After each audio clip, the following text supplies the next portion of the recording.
এইবার আমাদের গন্তব্য ছিল বাঁকুড়ার রাঙামাটির দেশ, ঐতিহাসিক মায়াপুর।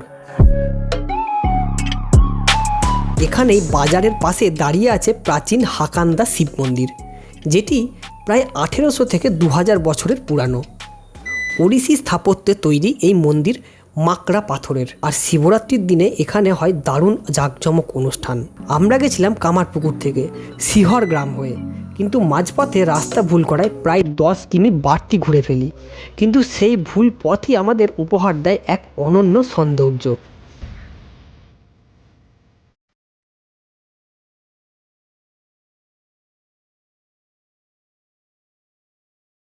আর এর পাশেই রয়েছে এক অবিশ্বাস্য মন্দির, 33 কোটি দেবতার মন্দির। হ্যাঁ, ঠিকই শুনেছ, 33 কোটি দেবতার মন্দির। পশ্চিমবঙ্গে এমন মন্দির আর নেই। ভেতরে অসংখ্য দেবদেবীর মূর্তি, দারুণ কারুকার্য, এবং একটাই স্থানে যেন পুরো হিন্দু ধর্মের মহাকাব্যিক রূপ একত্রিত। আমরা তো দেখে এক প্রকার হতবাক। বর্ষার জল পাথরের ফাটলে জমে তৈরি করেছে এক অপূর্ব লেকের মতন দৃশ্য।